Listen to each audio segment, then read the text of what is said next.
the big choices that Manchester City faced before the critical Watford conflict. Dean Smith has several key decisions to make as City travel to Watford in a crucial encounter at the bottom of the Premier League table. The Canaries travel to Vicarage Road knowing a win would take them out of the relegation zone for the first time this season. They will be without first-choice goalkeeper Tim Krul, who misses the fixture with a shoulder injury. Angus Gunn looks likely to stand in and will be hoping for better defensive protection than he got over the festive period. Mathias Normann, Lucas Rupp and Billy Gilmore are still on the recovery trail, with the FA Cup fourth-round fixture against Wolves in early February target as a potential return date for those injured. City bounce into this crunch clash with confidence after a 2-1 win over Everton last weekend. Stick or twist? Smith will be weighing up whether to stick with the 4-4-2 that proved successful in City's victory at the weekend, or opt for a more cautious approach, given the importance of this game. Most read expand more 1 City way up Hugill's next move. 2 presser, Watford v City, Tim Krul ruled out. 3 Robin Sainty, blood, sweat and tears. Survival necessities. For it is very big, rainy airy, says Hornets are energized for City clash. 5 close regret over City exit. 6 Chris Sutton, Idah has the attribute. Now he needs the ruthlessness. 7 City hire Aston Villa coach amid backroom changes. 8 Onel is a class act for Bowyer. 9 City youngster swaps League One loan club. 10 Everton couldn't cope with him, Shearer hails City strikers display. With Milot Rashica, Josh Sargent, Teemu Pukki and, perhaps most noticeably,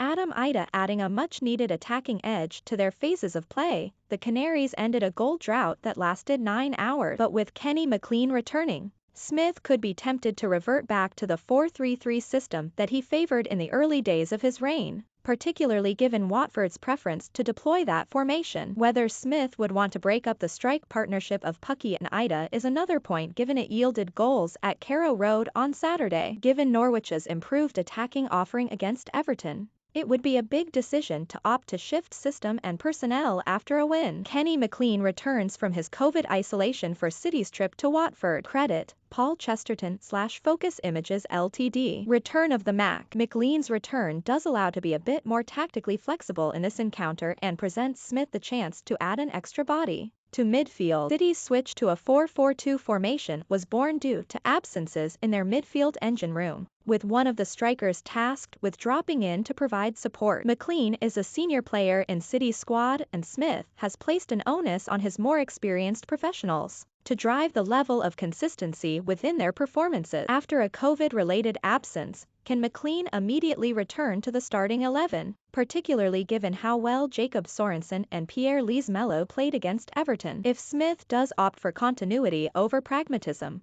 then in McLean he has a streetwise option on the bench who could inject some experience should City find themselves protecting a lead. City predicted 11 ahead of their Premier League game against Watford. Credit Archant. Predicted 11, Gunn, Aarons, Hanley, Gibson, Williams, Sargent, Sorensen, Lees-Melou, Rashica, Idah, Pukki. Subs, McGovern, Byram, Giannoulis, Kabak, McLean, Dowell, Placada, Cantwell, Solis. Keep an eye on our social channels from 7 p.m. and join our Canaries correspondents Connor Southwell and Paddy Devitt from Vicarage Road for the team news.